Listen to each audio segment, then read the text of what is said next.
All righty, so I am going to, and look at you, you made up all sorts of time. It's because we didn't discuss the item. If we don't discuss anything, we can Look get at out that, early. really early. All right, then I'm going to call the special meeting of the Arizona Board of Regents to order. Suzanne, can you please confirm that we have a quorum? Okay. The public session of this special meeting is being live streamed on YouTube at the ABOR News, and the link is available on the board's website under ABOR Live. Today, we will convene an executive session for discussion of items listed on the executive session agenda. And following the executive session, the board will reconvene in public session at approximately 2:15 for the remainder of the items on the agenda. Do I have a motion to move into executive session? So moved. Is there a second? Second. All those in favor say aye. Aye. Any opposed? Any abstentions? The motion carries. We will now convene in executive session. And for regents attending by video, you will now exit the public Zoom and connect through the executive session Zoom. And we are going to move the public session of the special board meeting of the Arizona Board of Regents. And Suzanne, can you confirm that we have a quorum? Thank you very much.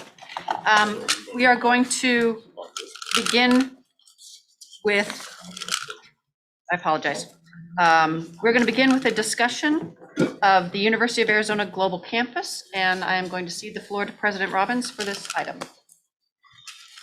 Thank you, Chair Manson and Regents, for the opportunity to update you on our progress with the University of Arizona Global Campus. I'm excited to share that in conjunction and in oversight and direction of the U.S. Department of Education, the University of Arizona has indicated its intention to exercise the option to acquire UAGC and take a even more direct role and responsibility for UAGC and its students.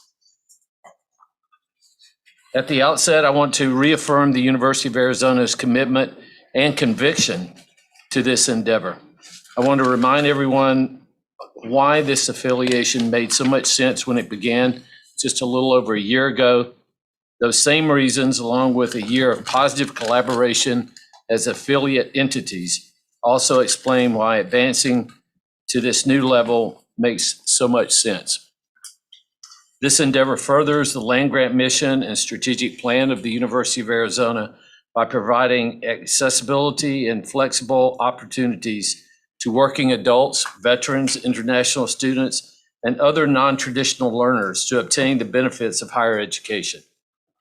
I cannot emphasize this enough.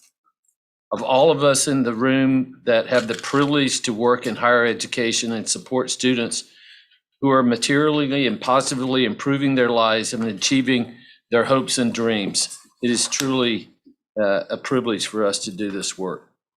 Acquiring UAGC and coordinating our missions allows the U of A to better support students we may not otherwise reach. It may sound sentimental, but I truly believe the core of everything we're doing is to serve our mission more effectively. Our affiliation with UAGC has allowed the University of Arizona to help 28,000 more students on a flexible, high-quality online platform designed for growth and scalability. Our next steps foster the potential for additional Arizona online students through designated pathways and transfer agreements.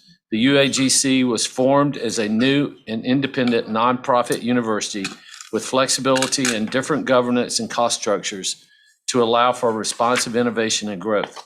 The UAGC provides an excellent and adaptable platform for global expansion, complementing and coordinating with the University of Arizona's international microcampuses that exist today. The University of Arizona has a great deal of expertise to offer in this arena. Well before the affiliation with UAGC, Arizona Online rapidly moved in the U.S. News and World Report rankings from unranked in 2016 to number 81 in 2017 to number 7 2 years in a row. This has been a remarkable rise. And in its first year as a new entity, UAGC, as well as the University of Arizona and ASU, were listed in Newsweek magazine's inaugural ranking of the top 150 online colleges. Arizona State and University of Arizona each receiving 5 stars and UAGC 4 stars. Those are some of the many reasons why our affiliation made sense in 2020 and why informing the Department of Education of our intent to acquire UAGC and joining the UAGC and University of Arizona Foundation in signing the Department of Education's temporary provisional participation agreement makes sense in 2022. I would like to take a moment to address everyone with concerns about why the University of Arizona has decided to deepen its involvement and leadership in UAGC and how we will proceed. First and foremost, we are listening, and we welcome any and all constructive and productive dialogue on how we should best make this transition. All reasonable opinions on how to implement this acquisition will be under consideration and on the table. In the months ahead, planning teams to include faculty representatives will be established, respectful of our commitment to shared governance. We've had the opportunity to brief the leadership of key shared governance entities at the University of Arizona, leaders of the Faculty Senate and the Strategic Planning and Budget Committees, as well as the entire Faculty Senate Executive Committee recently. We announced to campus and are seeking the input and advice of all of our faculty, staff, and students. It's been placed on the agenda of the Faculty Senate next week, so all of our faculty members may participate. We have the time, opportunity, and commitment of working together along with ABOR, the Department of Education, our accrediting bodies, UAGC leaders and its board, and other policy and thought leaders to have an ideal transition. As we work together on the very best pathway forward, I ask that we all keep in mind our mission to provide broad access to excellent education and our duty to respectfully serve all students who are part of the Wildcat family. There must be no have-nots for students who learn under the University of Arizona banner. In summary, the University of Arizona has increased its responsibility for UAGC and its students, most importantly, is advancing the process of acquiring UAGC and has begun the process of determining how best to coordinate the operations of UAGC into the University of Arizona umbrella. The U of A and UAGC will initiate formal planning to ensure a comprehensive quality educational experience and affordable opportunities for current and future UAGC students. In the months ahead, planning teams that include faculty representatives will be established as we respect the benefits of shared governance and faculty council. The University of Arizona will share updates on the path forward as it works with the appropriate governing bodies, board accreditation bodies, and policy leaders responsible for oversight. Thank you, Chair Manson and the board. Thank you, President Robbins. On behalf of the board, I think we are excited to see this process move forward. I look forward to further discussions on the timing of this process and the strategic and the policy implications as we move forward. Are there any other comments from the board? Thank you very much. Thank you. Our next item is the discussion and consideration of legislation affecting the university enterprises. And I will ask Paige to come up to the front, and Director Arnold will help us with this as well.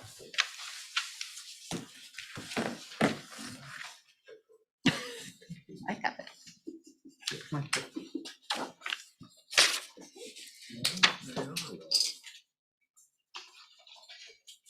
Apologize, I've lost my paper.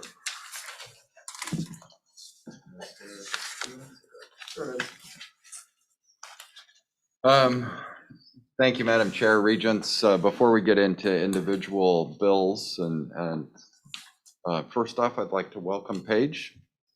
Thank you, Paige, for being here. But before we get into bills, we are asking the board to consider and vote on a new legislative policy position regarding intercollegiate athletics. You have a draft of that in front of you. The policy position is that the Board of Regents is opposed to any legislation that would place at risk Arizona Public University's ability to compete in intercollegiate sports. If you have any questions, I'm happy to take questions. Seeing none. Well, then, thank you. Thank you very much. Okay, I think, or do you want to take that motion? Let's do that motion first. Okay, so I I'd like to move that the board support the policy position on intercollegiate athletics. Do I have a second? Second. All those in favor, aye. Aye. Any opposed? Any abstentions? Motion carries. Thank you very much. Paige? Thank you. Good afternoon, Chair Manson, Regents, University Presidents. I'll present a few bills and the recommendations to you for your consideration today. The first bill is House Bill 2031, Higher Education, Individuals with Disabilities. This bill details the documentation that a university under the jurisdiction of ABOR or a community college must accept to establish that this individual seeking admission has a disability. The recommendation is to support this legislation, but with an amendment that would clarify flexibility that would be needed to move forward with the intent of the legislation. The next bill is House Bill 2276, entitled State Law Violations Schools Universities. This bill, at the request of a member of the legislature, states that the Attorney General is required to investigate any official action taken by the Regents, Community College, District Governing Board, School District, Charter School Governing Board, University, Charter School, School District, School, and that the member alleges that any of those entities violated a state law or the state constitution. The recommendation is to oppose that legislation. Thank you. The next bill is House Bill 2322, entitled Hazing Paraphernalia Offense. This bill creates a crime of hazing, that a person commits hazing as a Class 1 misdemeanor by intentionally, knowing, or recklessly for the purpose of pledging, initiating, or affiliating a minor student into an organization for the purpose of continuing or enhancing membership or status in an organization, causes or forces a minor or student to take any of the list of specified actions that are listed in the bill. The recommendation is to support, but needing clarifying amendments, such as clarifying unofficial affiliation, that we don't know who is unofficial. And so we would recommend support, but with clarifying amendments. The next two bills are of the same context, House Bill 2351 and Senate Bill 1368. Continue the Board of Regents, one for 3 years and one for 8 years. We would support this legislation, but with amendments, and try to reconcile those two different approaches throughout the process. And then the next bill is Senate Bill 1115.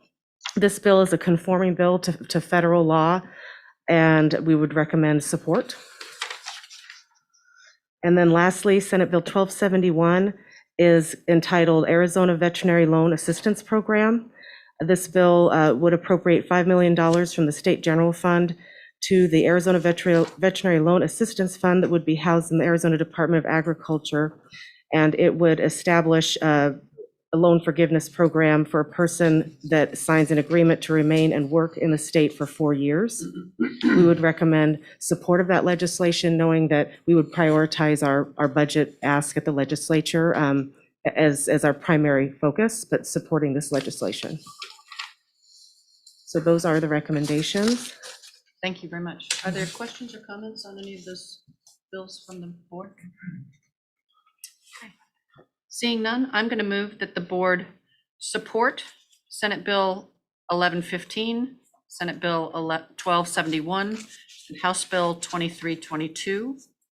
Support with amendments, House Bill 2031 with technical or clarifying amendments, House Bill 2351 and Senate Bill 1368 with amendments, and oppose House Bill 2276. Do I have a second? Second. All those in favor say aye. Aye. Any opposed? Any abstentions? The motion carries. Thank you. That concludes today's special board meeting. We are now adjourned, and we'll move on to the Health Sciences, Research and Health Sciences Committee.